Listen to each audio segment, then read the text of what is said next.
Seharusnya memang para kiai dan para ulama itu harus terjun dalam dunia politik.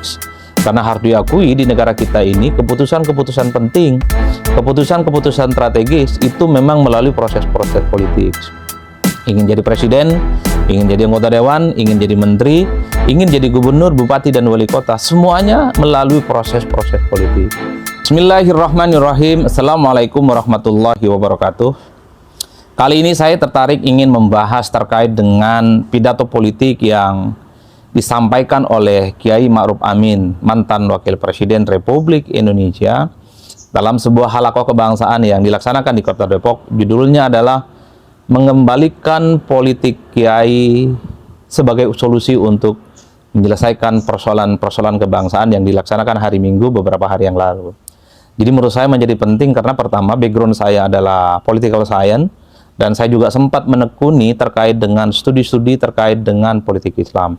Jadi kalau kita mau letakkan pidato yang disampaikan oleh Kiai Ma'ruf Amin terkait dengan bagaimana pentingnya politik kiai dalam bagaimana keterlibatan mereka dalam urusan berbangsa dan negara, saya kira menjadi penting. Pertama, kalau kita bicara tentang teori, bicara tentang hal-hal yang sifatnya normatif idealis, saya kira pernyataan Kiai Ma'ruf Amin saat itu yang mengatakan bahwa seharusnya memang para kiai dan para ulama itu harus terjun dalam dunia politik.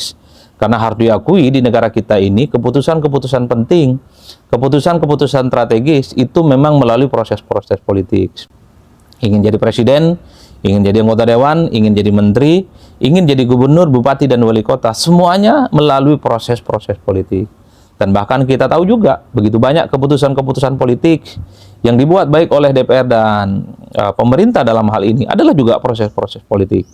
Jadi dalam konteks itulah sepertinya Kiai Ma'ruf Amin mencoba untuk reminders, mengingatkan kembali betapa pertarungan politik di negara kita itu wajib hukumnya melibatkan orang-orang baik dan orang-orang yang selama ini memiliki integritas dan terutama memiliki keagamaan di atas rata-rata. Karena politik kiai itu adalah identifikasi bahwa adalah politisi-politisi yang memang mereka itu punya rekam jejak, punya integritas, dan memang apapun yang dilakukan oleh para kiai dan ulama yang terjun ke politik adalah mereka yang pastinya mengandung unsur-unsur ilahiyah dalam setiap perkataan, tindakan, dan kemudian keputusan-keputusan politisnya.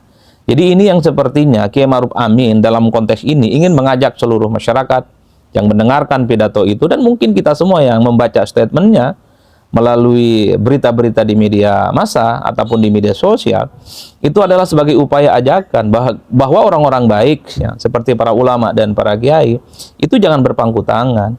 Ulama dan para kiai itu harus terlibat dan engage dengan urusan-urusan politik yang ada di sekitar kita. Karena kalau mau jujur, urusan apapun di negara kita itu memang panglimanya adalah politik.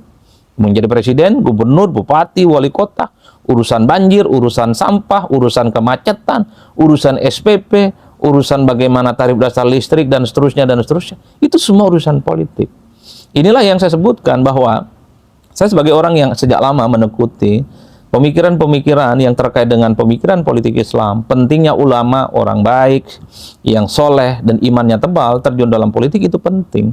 Karena ada satu keyakinan, kalau orang baik yang terjun dalam ke politik, mereka itu menjadi orang-orang penting yang juga berkontribusi bagaimana keputusan politik itu dibuat. Maka bisa dipastikan, keputusan-keputusan yang dibuat sekalipun, itu pastinya harus sesuai dengan kehendak-kehendak dan kemudian pastinya akan berpihak kepada masyarakat secara umum. Jadi oleh karena itu bagi saya, pernyataan Kiai Ma'ruf Amin itu menjadi penting, karena saya kira di Indonesia yang 90% mayoritas umat Islam, dan banyak juga antara ulama, antara kiai, dan mungkin juga habaib dan syekh yang tersebar begitu banyak di Indonesia. Saya kira jangan lagi hanya sebatas menjadi objek, jangan lagi hanya sebatas misalnya menjadi salah satu pendukung salah satu paslon ataupun partai politik tertentu. Ini adalah momen bagaimana orang-orang baik, ulama, para kiai ini terjun dalam politik. Apapun model bentuk terjunnya, bisa ikut kompetisi pemilu, bisa ikut terlibat dalam bagaimana penyusunan keputusan-keputusan yang sepertinya misalnya keputusan-keputusan dan kebijakan. Biasa juga misalnya bisa merespon bagaimana isu-isu kontroversial yang selama ini merugikan rakyat juga harus muncul.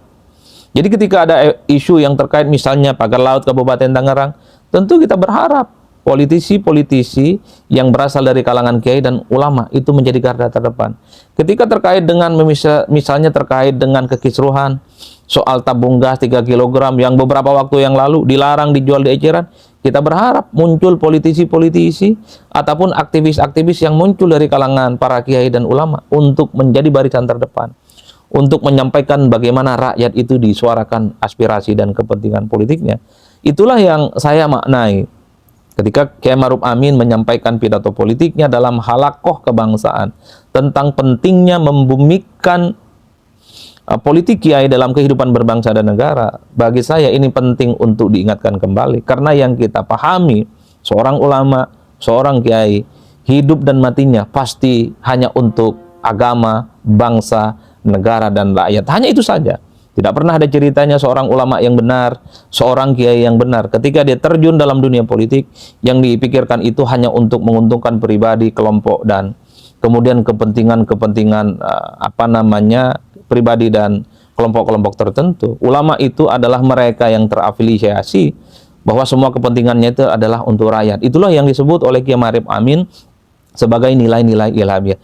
Jadi dalam konteks itulah saya kira memang ini ajakan kepada seluruh rakyat Indonesia yang mengaku ulama, yang mengaku kiai, yang mengaku ustadz, jangan lagi berpangku tangan.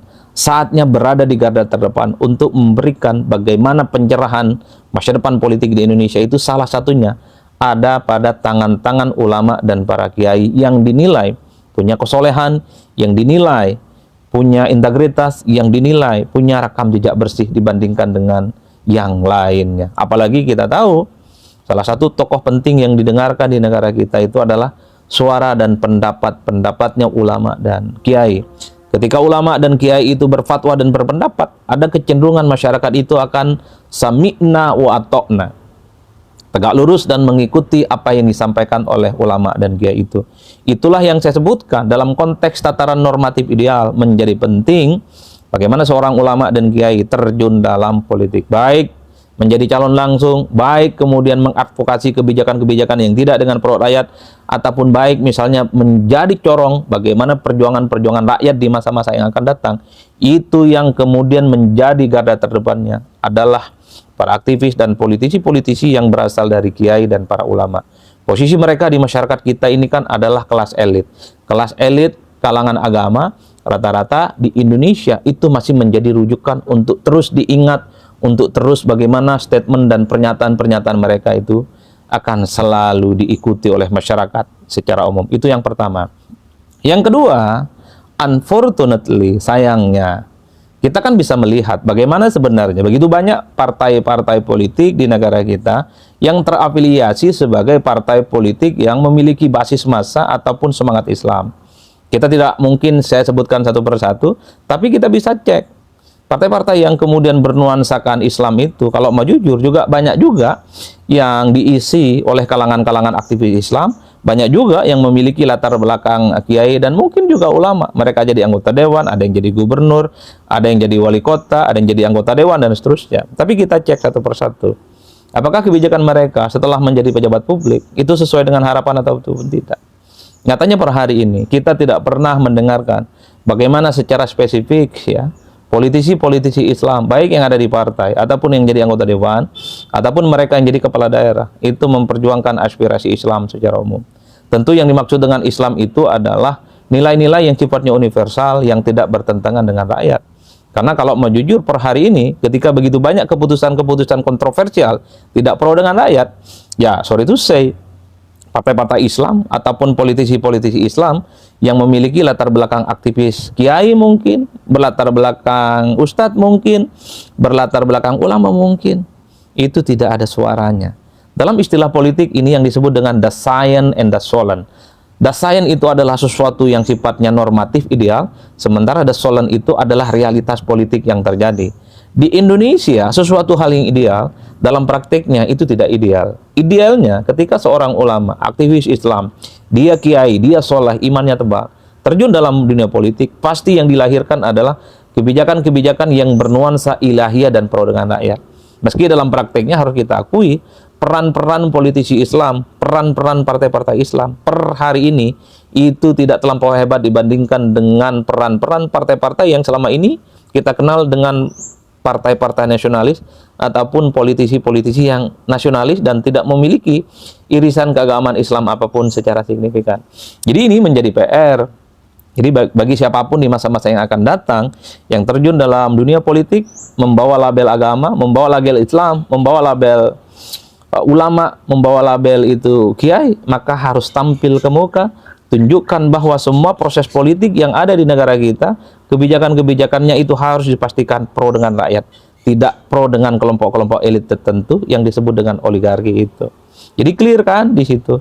Ini tentu harus dijadikan sebagai masukan. Ini tentu harus dijadikan sebagai guidance. Bagaimana pernyataan Kiai Ma'ruf Amin ini hanya sebatas pengingat bahwa politisi Islam, para ulama, para kiai, perjuangan mereka itu bukan untuk yang lain, tapi untuk agama, bangsa, dan negara. Dan yang paling penting juga adalah untuk rakyat Indonesia. Itulah yang kemudian kita berharap Indonesia memang secara sosiologis itu adalah jumlahnya paling banyak, ulama dan kiainya paling banyak di Indonesia. Sebisa mungkin memang harus mewarnai bagaimana politik yang ada di Indonesia di masa-masa yang akan datang. Cukup sudah umat Islam, para ulama dan para kiai kita hanya sebatas menjadi kayu bakar politik partai tertentu. Cukup sudah ulama dan para kiai plus umat Islam di Indonesia hanya sebatas resource politik yang dimanfaatkan oleh kepentingan-kepentingan tertentu. Saatnya umat Islam, para ulama, para kiai menjadi aktor utama.